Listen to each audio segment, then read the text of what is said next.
Stéphane, je fais une petite parenthèse dans l'histoire parce que j'ai la chance de t'avoir avec moi. Comment ça se fait, après des années, qu'on arrive enfin à avoir de nouveau le retour du Grand Prix de France? Qu'est-ce qui s'est passé pour que ça redevienne possible? Donc en fait, ce qui s'est passé, c'est que le projet qui existe là est un projet qui a déjà failli aboutir en 2012. Avril 2012, François Fillon, effectivement, Premier ministre, est tout près de pouvoir signer un accord avec Bernier Ecclestone. La seule chose qu'il faut, c'est un accord de cautionnement de l'État que réclame l'organisateur de la Formule 1, donc Bernier Ecclestone, pour en cas de déficit être sûr d'être payé. Cet accord-là, Fillon est prêt à engager l'État là-dessus parce qu'il a compris que les retombées financières autour du Grand Prix le permettront. Sauf qu'en mai 2012, il se passe un événement un peu imprévu.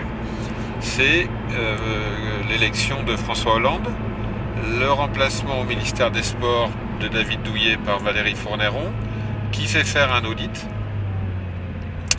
et qui dit, au terme de cet audit-là, niet. Pas d'engagement sur un projet de F1, qu'il soit au Paul Ricard ou qu'il soit à Manicourt, s'il est basé sur un recours à des fonds publics en cas de déficit. Donc le projet tombe en sommeil, mais dans l'ombre il y a un certain nombre de personnes, presque une bande de copains qui ont travaillé sur ce projet-là avec Fillon, qui décident de maintenir une cellule de veille, on va dire. Et en décembre 2015, Christian Estrosi devient patron de la région PACA, Provence-Alpes-Côte d'Azur. Estrosi, qui en plus de ses responsabilités politiques, économiques, a un vrai passé de sportif. Il a été motard, il a fini deuxième d'un bol d'or.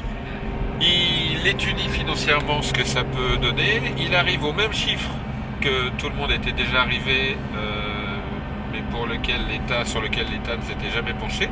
C'est-à-dire qu'en gros, pour 1 euro investi, tu en récupères au minimum 5 pour l'économie de ta région.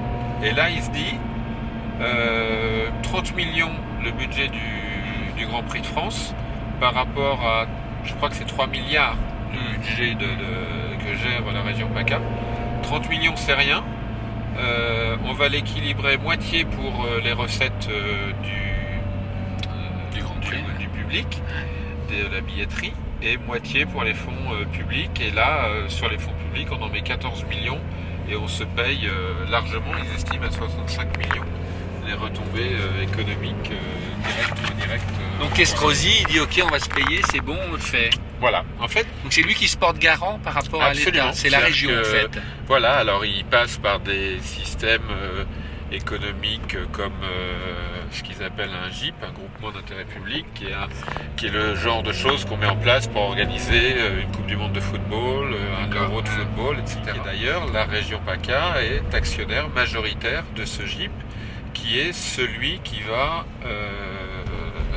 s'impliquer, cautionner le montant que Bernier Ecclestone réclame, qui est de 20 millions d'euros. Le circuit du Paul Ricard, en 1971, donc il est créé par Monsieur Paul Ricard, en 1971 il est ouvert, et à l'époque c'est l'un des circuits les plus modernes.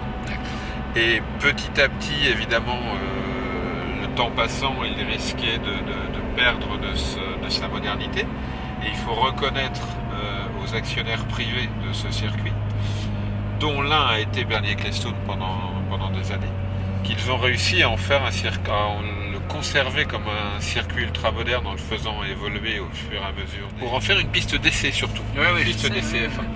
Ça veut dire qu'aujourd'hui en France, dans un pays où on a quand même un petit peu de mal à parler d'automobile, il y aura en 2018 les 24 heures du Mans, grande épreuve internationale d'endurance, manche du championnat du monde, le Tour de Corse, rallye français, manche française du championnat du monde des rallyes, le Grand Prix de Formule 1, une épreuve de Formule électrique à Paris, manche française du championnat, une épreuve de rallycross, manche championnat du monde, le rallycross, à l'Aouéac. C'est pas mal quand même.